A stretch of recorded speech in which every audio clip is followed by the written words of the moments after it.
ನಮ್ಮ ದೇಶದಲ್ಲಿ ಅತ್ಯಂತ ಗೌರವಯುತ ಪೀಠಗಳಲ್ಲಿ ಒಂದು ಆದಿ ಚುಂಚನಗಿರಿ ಪೀಠ. ಗುರುಗಳಾದಂಥ ಶ್ರೀ ನಿರ್ಮಲಾನಂದನಾಥ ಸ್ವಾಮೀಜಿ ಅವರ ಆಶೀರ್ವಾದ ಪಡೆಯೋದಕ್ಕೆ ಇವತ್ತು ಕಾಂಗ್ರೆಸ್ ಪಕ್ಷದಿಂದ ನಾವೆಲ್ಲ ಮಂತ್ರಿಗಳು ಎಲ್ಲರೂ ಹಾಗೂ ನಮ್ಮ ಈ ಭಾಗದ ಎಲ್ಲ ಅಭ್ಯರ್ಥಿಗಳು ಜೊತೆಗೆ ಸೇರಿ ಸ್ವಾಮೀಜಿಯವರ ಆಶೀರ್ವಾದವನ್ನು ಪಡೆದಿದ್ದೇವೆ.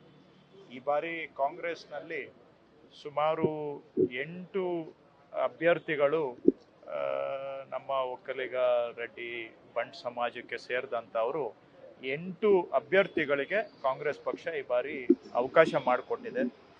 AICCಯಿಂದ ಹಿಡಿದು ನಮ್ಮ ಮುಖ್ಯಮಂತ್ರಿಗಳು, ಉಪಮುಖ್ಯಮಂತ್ರಿಗಳು ಎಲ್ಲರೂ ಸೇರಿ ಒಟ್ಟಾರೆ ನಮಗೆ ಈ ಭಾಗದಲ್ಲಿ 8 ಅಭ್ಯರ್ಥಿಗಳಿಗೆ ಅವಕಾಶ ಮಾಡಿಕೊಟ್ಟಿರೋದು ನಮ್ಮ ಸಮುದಾಯಕ್ಕೆ ಒಂದು ದೊಡ್ಡ ಶಕ್ತಿಯನ್ನು ತುಂಬಿದ್ದಾರೆ.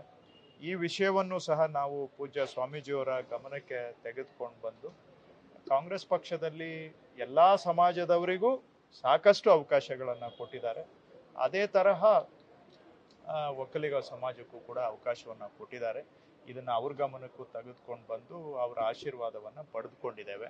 ಸೊ ಒಟ್ಟಾರೆ ಈ ಬಾರಿ ಚುನಾವಣೆಯಲ್ಲಿ ನಮಗೆ ಆಶಾ ಮನೋಭಾವ ಇದೆ. ಈ ಭಾಗದಲ್ಲಿ ನಾವು ಒಳ್ಳೆ ಫಲಿತಾಂಶ ಬರುತ್ತೆ ನಮ್ಮ ರಾಜ್ಯದಲ್ಲಿ ಅಂತ.